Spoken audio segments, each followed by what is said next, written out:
2020 was the year that challenged many of us in the world to have to start working from home. And having your own solid home workspace is very crucial to your day-to-day. As promised, I brought you all through my 2020 4K gaming setup, the ultimate gaming streaming station for me. And I told you all too that I'd bring you into my creative station, the area that I edit and create everything. From just going out to taking random photos to be creative, to all my viral TikTok content, down to every video that you see right here. It's all made in the 2021 creative setup.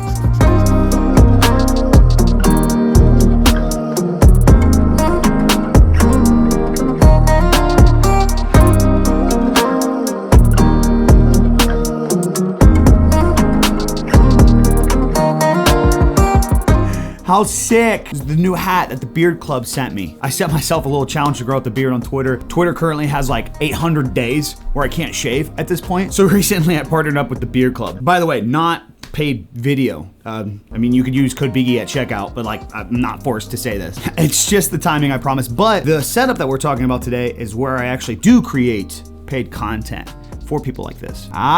See how I worked that in there? All right, so diving into it, to start it off, none of this would be possible without a desk. The desktops that I use for both setups are the Hardwood Reflections Butcher Block countertop with that live edge from Home Depot. They come purchased with this awesome oiled look, but I personally did stain mine to give it a darker, aggressive look. And then the desktop is mounted on these awesome little like artistic legs that I got from Amazon. And by the way, links are in the description to everything I'm talking about. Moving up into the eyes of this setup, the monitor. I have the Asus ROG Swift PG348Q, and yes, that is actually a ultra-wide gaming monitor. I have it on this wall mount to give it this floating look across the desktop. Ironically, just did a video of that also in the description too. The thing I love about this monitor though, and honestly this setup as a whole, is it really is a kind of like all-around creative and gaming station if I really want it. Although it's advertised as a gaming monitor, it is an IPS panel with great color calibration straight out the box. But if you do want to venture into the gaming side of things,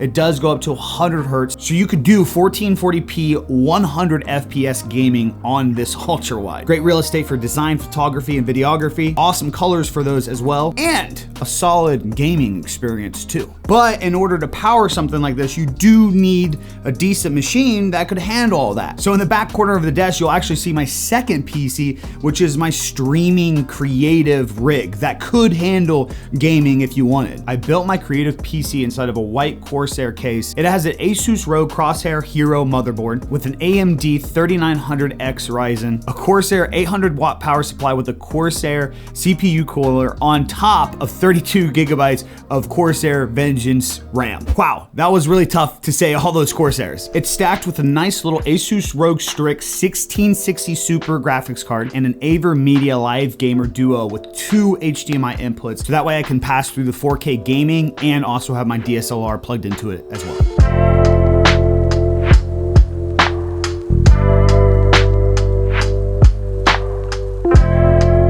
Mouse and keyboard that I use is a Logitech MX Master 2S, which is like one of the best creative mice out on the market. Very affordable, like, oh my God, comfortable. I can work on that thing for hours editing videos. Again, not a sponsored video whatsoever. All the parts that I chose today, 100% picked by me. And the keyboard is a Logitech K780. Now, this is the only thing where I will admit that here soon, I'm probably gonna swap out and upgrade. It is a great, slim, wireless keyboard, and it works great in every creative program that I use, but just out of personal preference, I'm probably gonna upgrade it this year. The sound and audio, I love this part. It's one of like the overlooked things. I can't express how great it is to like have good quality while you're editing, and on top of just being able to crank up the music in the studio. The wall speakers are two JBL 305P MK2. Those are mounted on the wall from a couple mounts that I bought off of Amazon. I routed the cables behind the wall to give it that floating look, just like the monitor. Then those two are plugged into a pre-Sonos audio box, which is like a USB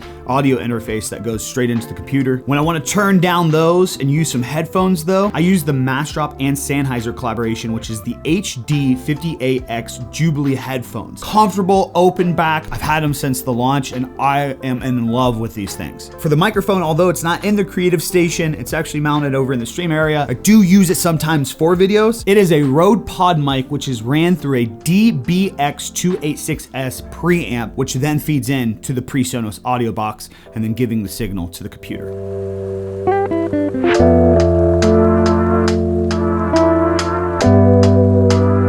Some of you are aware I actually have two laptops thanks to Asus. I have the Asus ZenBook Pro Duo, which is like the two monitor one, but the one that I've been using a lot to kind of transfer back and forth from this creative setup to like chilling out in the loft or going downstairs in the morning and also to traveling, I have been in love with the Asus ZenBook Pro. It's light, 4K, insanely powered and optimized in the Adobe programs. Like I'm talking it can handle A7S III footage, which if you don't know, it's very large. These are very big files. A couple of the small things on the desk. I have a Wacom Intuitus Pro that I use from time to time to like kind of clean up some photography, or if I just want to kind of doodle around, do some typography, mess around, stuff like that. All the little trays and decorations on the desk to hold things are from Hobby Lobby. Besides my awesome headphone and phone holder, my wife actually made that for Christmas this year. Light is a ring light from Amazon. All the other lighting is Philips Hue lights off of Amazon or Best Buy, wherever you want to go. The adorable little plant also from Hobby Lobby. Oh, and I almost forgot the chair. I use a 2020 Titan PU Leather Edition. I've done many reviews on these and I think I'm going to do a 12-month review on this thing because honestly, I did not expect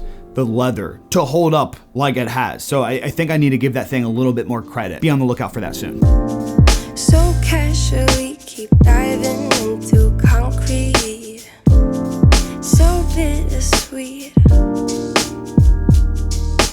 All right, so I hope you guys enjoyed the tour of my 2021 creative station. If you guys made it this far in the video, this means you are now participating in the shout out of the video. What I like to do in every video is I like to give you guys a secret word to include into your comments down below. So that way I know that you actually stayed and watched the whole video. Also on the side, a shout outs to some of the people that just recently joined the BigE's member club. You can join the BigE's member club today, support the channel, and get extra perks for you, free downloadable content, discounts, stuff like that, simply by clicking that join button or support button under the video, whatever you see first. In the last video, I tried to inspire you guys to get a little bit more active on YouTube this year. It's not too late, you can do that. Go check out that video, but I had asked everybody to include YT21 in the comments if they watched the whole video. Today's shout out goes to our boy Eli. Eli has been stopping by the streams, supporting content for quite a while now. Be sure to kill it this year on YouTube and everything that you do. Everybody go check out Eli. Ladies and gentlemen, that's all I got for you guys today. I'm out. Another setup video. Wow, you do so many setup videos.